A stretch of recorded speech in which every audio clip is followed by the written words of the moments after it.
Ito na at dalawin niya natin ulit ang ating mundo dito sa Black Crazy World. Chinek ko nga itong ginawa ng aking anak. Ito nga yung nagawa niyang craft at ngayon ako naman ang gagawa dahil tulog pa siya. Ito nga ginawa niya. Dito niya nilagay ang aming mga alagang baka. Bakit nasa labas yung bakang ito? Ano? Kaya yung bahay, diyan ka na lang. Yung iba nga lang yung mga hayop ay nasa labas. Siguro nakawala yun habang gumagawa siya at hindi niya nga lang pinatay. At ito nga ang aming tupa. At itong aming mga baka, ay nako, napindot ko. Kaya naman, ayan, harangan natin. Baka makalabas sila lahat. Itong ating ibon ay palipad-lipat lang sila. Nandito ang ating manok. Masarap na pang tinola dahil maulan. At naku, si baboy. Ba't sa labas si baboy? Nga, yung loob nga na ginawa niya ay talagang maraming mga libro. Ayaw niya magbasa no? At dito nga sa taas nakita ko nga itong ginawa niyang aquarium, wala pang lamang isda, kaya ano pang gagawin natin, maghanap na tayo ng isda dito sa ating select ng egg. Hanapin natin ang mga isda dito. Ayan na at nakapili na nga ako ng aking mga ilalagay, pero itatry ko tong turtle kung pwede ba dito. So naglagay nga ako ng isa, kaso masyado siyang malaki, baka mamaya itanggalin natin. Ay, ang pangit naman ito isdang to, tanggalin natin siya, ayoko sa kanya. At yung ibang isda na lang, mga spawn gold ang ating pinili. At tiningnan ko nga kung ano itsura. So malaki talaga yung si turtle, kaya naman pinatay ko na yan. At ang tagal-tagal ko nga mapatayan at bigla ko na pindot ko ditong tanim. Ayan na nga, patayin nga natin siya kasi nga mamamatay din naman yan siya, walang tubig. At ito na nga yung mga isda, bumaba ako para makolek sila. At napakaulan nga dito sa mundo ko, pero ang mga ibon na sige, lipad lang kayo ng lipad. At naisipan ko nga lumayo at gagawa ako ng falls. Kaya naman nag-select na ako ng mga gagamitin ko para sa aking falls. Brick slabs at itong salamin at itong net. Ayan ang ating mga gagamitin. Pagkapili nga natin ito at simulan nating gawin. Hindi ko pa rin alam itong mundong napuntahan ko ay talaga namang maulan hanggang ngayon. Kung nandiyan ako ay talaga naman nilalamig na ako dahil nga ito ay craft lamang, Minecraft. Kaya naman kahit na umuulan, tuloy ang paggawa ng ating gusto dito sa sarili nating mundo. Pati nga boses ko medyo lumalaylo dahil nga ako ay sinisipon. At ngayon nga naisipan kong mag voice over dahil nga meron talaga akong natuklasan dito sa aking mundo, nakakaiba. Kaya naman watch until the end.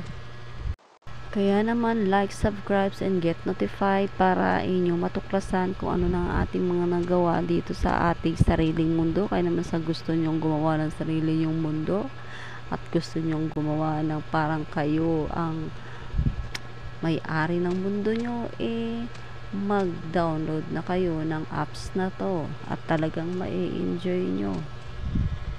Hindi kayo mahihirapan dito dahil hindi kailangan ng data or wifi. Kahit nakapatayin yung mga data at wifi, makakapaglaro pa rin kayo. Abay, di tumitigil ang ulan, gabing-gabi na at ako'y nilalamig na dito. Ito na nga't bubutasin na natin itong ating gagawing falls.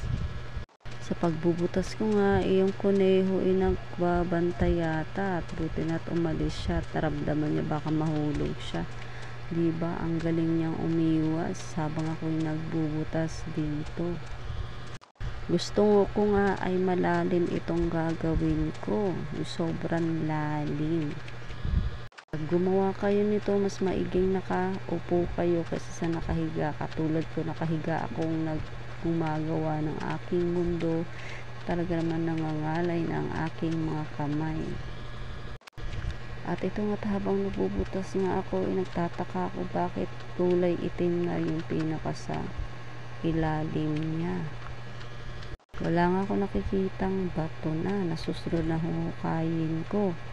Abangan nyo kung anong meron dito. At ayan nga, nahulog nga itong zombing to. Ano ba? Buti pa yung kuneho umuiwas sa pagbubungkal ko. Ikaw, hindi ka malang umiwas. At ako nasa na yung zombie, mukhang nahulog na. At eto na nga, isa pang zombie. Hala, sige, pumunta ka dyan at talaga namang malalaglag ka. Napansin nyo ba habang nagbubutas ako, talaga namang sabi ko, bakit wala ng bato? Yung pala, eto yung kanyang inner core. Ano ba ito? Ba't may mga bituin din dito? Kaya naman bumaba ako. Ganito pala. So, ito palang mundo ko. Talaga namang nasa ibabaw pala siya. Tingnan nyo, nandyan yung araw, sumikat na. Kaya naman umakyat na ako dito sa taas. Baka maligaw pa ako sa baba at hindi ko na mahanap ang aking bahay, aking kalupaan. Tinuloy ko nga maghukay. At itong zombie nga, at dyan na nga siya napunta. Good luck sa'yo, hulog ka dyan mamaya. At dahil nga ito'y nasa labas na rin pala ng mundo, nilagyan ko na lang ng glass. Ngayon lang ako nakapaghukay talaga ng ganito, guys. Na sa sobrang lalim na hinuhukay ko, puro bato dito. Paghukay mo ng ilang sa labas ka na ulit ng mundo. Bahagya. Wala dahil nga natuwa ako at diba, maliwanag na dito sa aking mundo at pati doon sa ilalim. Nilagay ko na nga ulit itong puting bato. At pagkatapos natin dyan, guys, alam na ang gagawin natin. Sa sobrang bagal ko nga gumawa nito, talaga man pati ako ay nabubugnot na. Kasi nga at ako'y papasok pa. Siningit ko nga lang to para ma-i-upload ko dito. Kaya naman thank you sa support, guys, sa mga lahat na nag-subscribe sa akin. Thank you so much. Sana isubaybayan nyo palagi ang aming ginagawang mundo na kayo lang makakakita at ako sa lahat ng mga nanonood dito. Thank you for watching, support, guys. Ay tuloy-tuloy na at madagdagan pa tayo. Dahil dito nga at sinubukan ko nga itong i-post dito sa aking channel. Kaya tinuloy-tuloy ko na dahil mas maigi pa yung views nito kaysa doon sa mga nagawa kong vlog. Minsan kapag may vlog din naman ako na hindi related dito, nagkaka-views naman sila. Doon nga lang sila napupunta sa short story ko. Baka gusto nyo rin dalawin. Sa mga English dyan, thank you for watching, thank you for support. Hindi tayo magaling mag-English kaya Tagalog lang tayo. Gusto ko sana mag-Bisaya, kaso lang pwede kayong mag-request para maintindihan nyo at mayroon kayong malalaman ng mga kabalastugan. Charot. Eto na nga, nilagyan ko lang nga ng tubig para matapos na tayo. At dinadahan-dahan ko nga itong pindutin dito sa mga gilid-gilid kasi baka bigla nating mapindot dyan sa labas. Talagang aapaw ng ating mundo. Kahit naka-fast speed to, guys, sa aking pag-i-edit dito, talaga namang napakatagal mangyari ang lahat ng ito. At ito nga ilalagay na natin ang ating si turtle. At ito nga tsak na mag-enjoy ang ating si turtle dahil nakikita din nila kung ano ang nasa taas. Diba kasi hindi naman sila makatingala, guys. Ayan, nakikita din nila ang mga bituin at paano lumubog ang araw dyan. Kaya naman, thank you for watching. Follow, share, subscribe. Bye-bye. Thank you for watching, guys. Ito lang muna.